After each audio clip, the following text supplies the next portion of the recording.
I just wanted to show you guys what I've got knife-wise out in the mountains today. These larger Swiss Army knives are really cool. I've got, fairly wide hands, big hands, so these are easier for me to use than the other smaller models. Not to say that there's anything wrong with them. This is just a preference for me. This one is, I can't even remember the name. I collect Swiss Army knives too. So they, Swiss Army knives, they have a slight change. One has a corkscrew, one has a, slightly different tool, and it becomes another name. So anyway, this is really cool because it's got the large saw on it, which I have used. It's got a good pair of scissors, can opener, always handy to have outdoors. Little screwdriver, no problem. Smaller Phillips screwdriver. And then she's got an awl and the famous corkscrew. This is quite a cool one because this is one of the locking blades, so you don't really run the risk of the blade snapping closing you. This is actually a very nice blade. It holds a good edge. You can do feather sticks.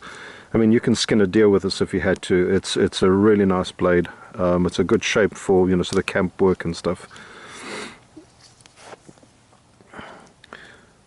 This little Mora is a new addition to my kit. I've been circling these things for years, but to say I'm a knife collector, and I've had many knives that are the sort of the same size and have filled the same function. So I've done a little bit of light work with it. I like it. It's got a nice handle for the bigger hand, and this is a little carbon steel blade, and sharp as anything out the box.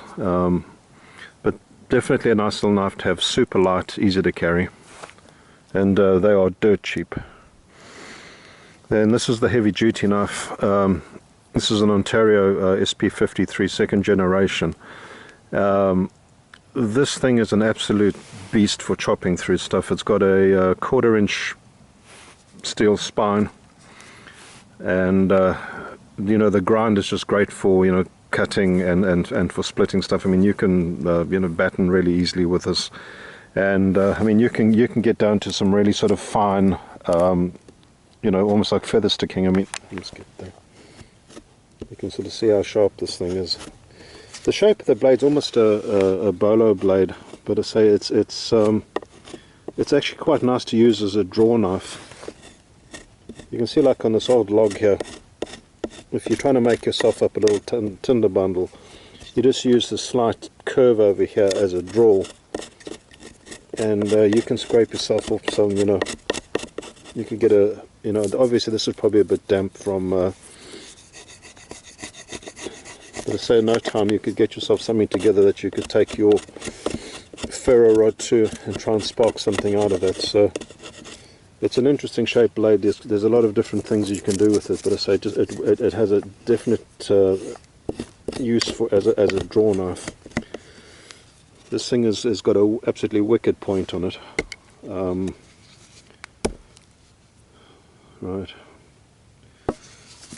So yeah, this is a middle of the road, quality and price wise knife, but I would think this knife could probably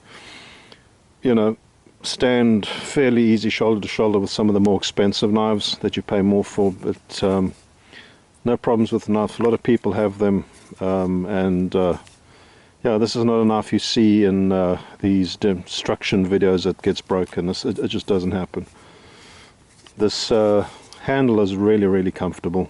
You can work with it quite a bit before, there's no real sort of high spots on it. Anyway, so if you're looking for a good camp knife, this is the one you want to get.